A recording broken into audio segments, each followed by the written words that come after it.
అందరికీ నమస్కారం. మీడియా మిత్రులకు, పాత్రికేయ సోదరులకు, ఎలక్ట్రానిక్ మీడియా మిత్రులకు అందరికి కూడా పేరు పేరున స్వాగతం. సాంప్రదాయని సుప్పిని శుద్ధపూసని మార్చి 6వ తేదీన ప్రపంచవ్యాప్తంగా రిలీజ్ అవుతోంది. ఈ సినిమాని బన్నీవాస్ గారు అలాగే వంశీ నందిపాటి గారు వాళ్ళ ఆధ్వర్యంలో ఇది ముందుకెళ్తూ ఉంది సినిమా. సో ఒక లక్కీ కాంబినేషను వాళ్ళది ఈటీవీది. సో అదే ప్రాసెస్లో వెళ్తూ ఉంది. ఈ సినిమాకి అన్నీ కూడా నేచర్ ఏమనుకుందో అదే జరుగుతూ వెళ్తూ ఉంది. వాస్తవంగా ఈ సినిమా నేను స్టార్ట్ చేసింది మాత్రం థియేటర్కేనండి. సాయి గారు అంతే కదా. సో థియేటర్కే స్టార్ట్ చేశాము. అంటే ఏమవుద్దంటే ఈ కథకున్న గుణము, న్యాయంగా మాట్లాడుతున్నాను నేను, ఈ కథకున్న గుణము కథ తెలియకూడదు. ఈ జానర్కే ఉన్న గుణం అది. దాన్ని మనం కథ చెప్పినప్పుడు ఎంజాయ్ చేసిన విధానము మళ్ళీ నువ్వు రేపు పొద్దున్న థియేటర్లోకి చూసేటప్పుడు ఏంటంటే అతను చెప్పింది తీశాడు, ఇలాంటి ఫీలింగ్ వస్తాయి. ఇది నిజం. కానీ ఈ సినిమా ఏదైతే ఈటీవీ విన్కి చెప్పామో అది మాత్రమే తీసాం. ఎక్కడా కూడా సినిమాలో ఒక కొంచెం ఎక్కువ కొంచెం తక్కువ అనేది ఉండదు. వాళ్ళకి ఏదైతే చెప్పామో అదే తీసాం. ఇందులో వాళ్ళకి చెప్పిన ఆర్టిస్టుల కన్నా కూడా చాలా పెద్ద ఆర్టిస్టులను పెట్టాను ఈ సినిమాకి. ఎందుకంటే సినిమా అనేది థియేటర్ ఎక్స్పీరియన్సు 1,00,000 ఓటీటీలు వచ్చినా పని అవ్వదు. అది సినిమా అనేది కేవలం మన ఎంటర్టైన్మెంట్ అంటే only cinema in theatres only. ఇంకెక్కడ చూసినా కానీ అంత ఆనందం మాత్రం రాదు. అన్నీ మర్చిపోవాలంటే ఓటీటీలో ఏముందండి, సినిమా చూస్తా ఆపి పాజ్ చేసి బయటికి పోవచ్చు, చేయొచ్చు, రావచ్చు, ఏమైనా చేయొచ్చు. పాపం ఆయన అసలు ఏం చెప్పాలో తెలియట్లేదు ఆయనకి. అదేం లేదు, చెప్తామండి, అన్నీ చెప్తాను, క్లియర్గా అన్నీ చెప్తాను నేను. సో ఏమైంది, ఈ కంటెంటు వాళ్ళు ఓటీటీకి ఎందుకు అడిగారనేది నేను దాన్ని కూడా క్లారిఫై చేస్తున్నా. వాళ్ళు చెప్పారు ఆల్రెడీ. ఇంత మంచి కంటెంటు ఒరిజినల్లో ఇంతకుముందు అంటే ఒక 1.5 year నుంచి వాళ్ళు డైరెక్ట్గా ఒరిజినల్స్గా రిలీజ్ చేయలేదు. సినిమా వేసిన థియేటర్ వేస్తున్నారు, దాంట్లో వేస్తున్నారు. ఫ్రెష్ కంటెంట్ వాళ్ళకి కావాలి అనే ఉద్దేశంతో వాళ్ళందరూ టీం అంతా కలిపి నిర్ణయం తీసుకున్నారు. ఒకసారి ఈటీవీ వాళ్ళు నాకు ఏది చెప్పినా ఐఎమ్ ఓకే, లోపల ఏమున్నా సరే ఓకే, ఎథికల్గా నేను అలాగే ఉంటాను. ఈటీవీ కంపెనీ అంటే నేను అలాగే ఉంటాను.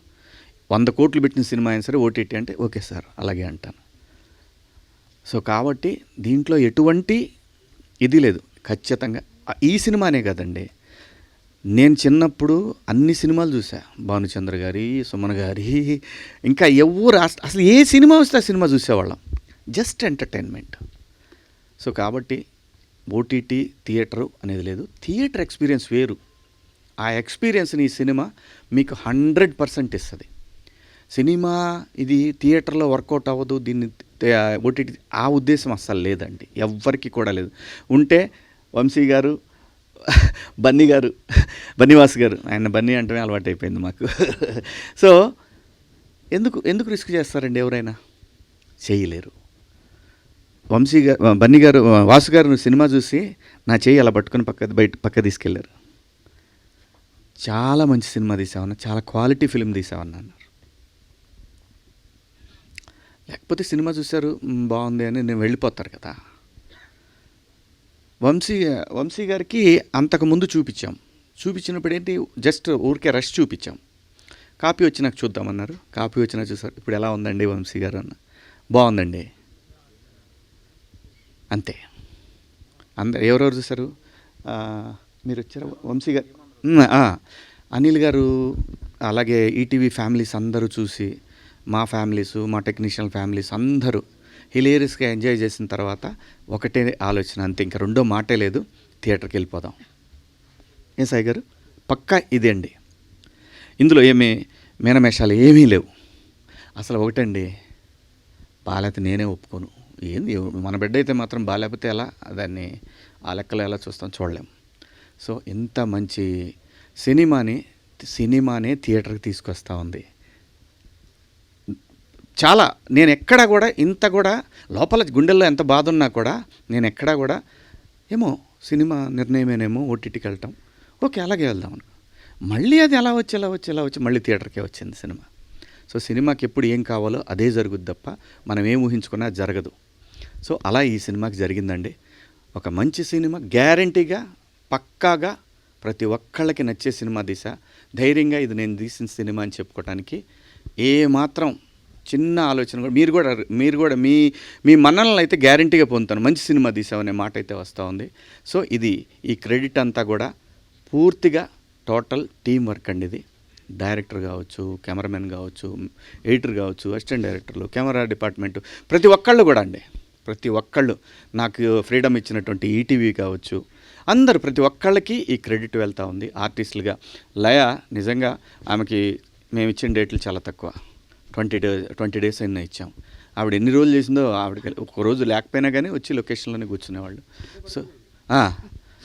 సో షూటింగ్కి కరెక్ట్గా 6:30కి 7కి షార్ట్ తీయాలంటే లయ ఇలా 6:30కి షార్ట్ తీస్తున్నాం మనం అంటే 4:30కి వచ్చిన రోజులు చాలా రోజులు ఉన్నాయండి. సో అంత ప్రేమించి చేసాం ఈ సినిమాని. అందరూ అలాగే చేస్తారు, అందరిలాగానే మేము చేసాం. డెఫినెట్గా రేపు 6వ తారీఖున, మార్చి 6వ తారీఖున ప్రపంచవ్యాప్తంగా థియేటర్లోకి వస్తూ ఉంది. మీ అందరూ దీన్ని ఖచ్చితంగా ఆదరిస్తారని, అలాగే నా తోటి నటినట్లు అందరూ కూడా ప్రతి ఒక్కళ్ళు, ఆలీ అన్న అయితేనేమి, ప్రిన్స్ అయితేనేమి, ఇమ్మాన్యుల్ అయితేనేమి, అలాగే విలన్ శరత్ గారు అయితేనేమి, బెంగళూరు కన్నడ ఆర్టిస్ట్ ఆయన అయితేనేమి, అందరూ ప్రతి ఒక్క ఆర్టిస్టు కూడా డేట్లతో సంబంధం లేకుండా అడిగిన ప్రతిసారి వచ్చారు.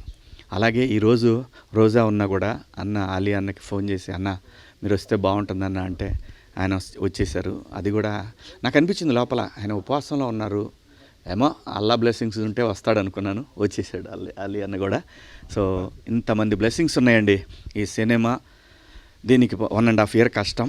ఖచ్చితంగా రేపు 6వ తారీఖు ఈ కష్టానికి మీ అందరి నుంచి ఒక మంచి అప్రిషియేషన్ వస్తుందని ఆశిస్తూ, మా సినిమాని మీరందరూ థియేటర్లో తప్పక చూస్తారని కోరుకుంటూ, థ్యాంక్ యూ. ఇంకెవరిని మర్చిపోలేదు కదా, థ్యాంక్ యూ సో మచ్. ప్రతి ఒక్కళ్ళకి కూడా నన్ను ఏది అడిగితే అది, ఎప్పుడు కూడా ఒకటే అండి, ఈటీవీ విన్కి నాకు ఏదైతే బాధ్యత అప్పచెప్పారో ప్రతి ఒక్కటి నన్ను వాళ్ళు ఎప్పుడూ అడగలేదు ఏంటి అని. ప్రతి ఒక్కటి ఆర్టిస్టుల విషయం కానివ్వండి, లొకేషన్స్ కానీ ఏదైనా సరే ఒక మెసేజ్ కొట్టి అప్రూవల్ తీసుకొని చేసేవాడిని.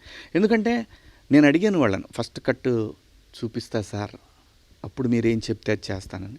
అది నాకు గౌరవం ఇచ్చినట్టు అయింది, ప్లస్ నాకు అకౌంటబిలిటీ పెరిగింది. అట్ ది సేమ్ టైం ఆ అకౌంటబిలిటీని ఫుల్ఫిల్ చేశాననే నమ్మకం వీళ్ళందరూ చూసి బాగుంది అనేసరికి నేను మెసేజ్ పెట్టాను సాయి గారికి. సాయి గారు, సినిమా అందరికీ నచ్చింది, మీకేం మాట ఇచ్చానో నేను అది చేశాను, నా బాధ్యత ఇంకా నెక్స్ట్ ప్రజల చేతుల్లో ఉంది. ఖచ్చితంగా ఇంతమందికి నచ్చిన సినిమా ప్రజలకు కూడా నచ్చుద్దని ఆశిస్తూ, మా సినిమాని జనంలోకి తీసుకెళ్ళటానికి కారణమైన అనిల్ రావిపూడి గారికి పరోక్షంగా కారణం ఆయనేను, ప్రత్యక్షంగా కూడా ఆయనే కారణం. So thank you Anil, thank you so much. పాత్రికేయ సోదరులందరికీ కూడా థ్యాంక్ యూ సో మచ్ అండి. థ్యాంక్ యూ శివాజీ గారు. అండ్ Q&Aని మొదలు పెడదామండి. శివాజీ గారు, అలీ గారు, లయ గారు